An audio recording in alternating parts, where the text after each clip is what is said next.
কেমন আছেন সবাই?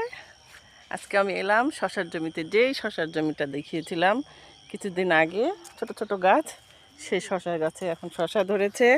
আমি সেটাই দেখাতে নিয়ে আসছি। এই যে দেখা যাচ্ছে, এই যে শশা, আরও ওইদিকে ওই যে শশা হয়ে আছে। শশা তুলে তুলে বিক্রিও করেছে।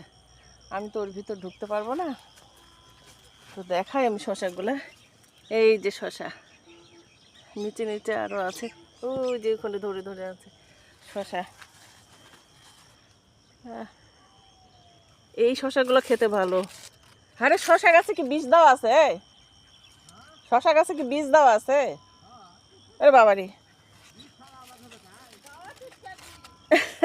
না না সেটা নয়। তো হচ্ছে কত সুন্দর হয়েছে শশা, আমি সেটা বলিনি। এখন ওই ছোট জ্বালা শশাগুলো খেতে খুব মজা। আর শশার ফুলগুলো কি অদ্ভুত অদ্ভুত, এই যে কি অদ্ভুত হয়ে আছে শশার ফুলগুলা। তো খুব মজা শশা, মুড়ি দিয়ে খেতে মজা। তারপরে পোলাও মাংস হলে তো ও আরও, আর এমনি সালাদ খেতেও খুব মজা। তো আমি দেখাই শশাগুলো। এই যে শশা ধরে ধরে আছে, জ্বালা শশা খুব মজা।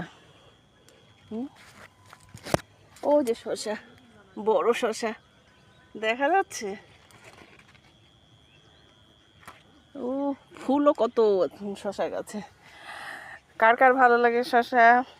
আমি দেখাই, এদিকে ঘাসের গাছ, এই যে এদিকে ঘাস, এদিকে ঘাসের গাছ, এইদিকে শশা।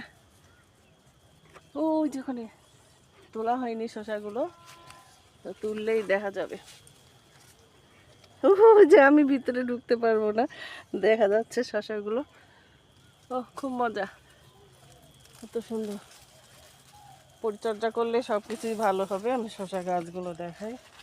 এই যে এদিকে ঘাসের গাছ, তো এগুলো গরু খায় এই ঘাসগুলা, গা কেটে যাচ্ছে এগুলোর জন্য। আমি দেখি শশার গাছ, এই যে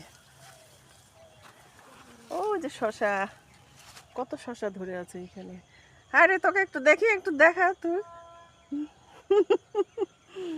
শশা তুলবি আয়। কত সুন্দর গাছ আছে। আমি দুটো গাছ নিয়ে গিয়েছিলাম এখান থেকে, আমাকে গাছ দিয়েছিল, লাগিয়েছিলাম তো ছাগলে খেয়ে ফেলেছে। ছাগলে আমার গাছ খেয়ে শেষ শেষ করেছে। তো কত সুন্দর শশার গাছ। আমি আবার ওই দিক থেকে দেখাচ্ছি, যে যে শশা গাছ, তো মেহগনি গাছ আছে এখানে, দেখাই এরকম। ও যে নিচে নিচে ধরে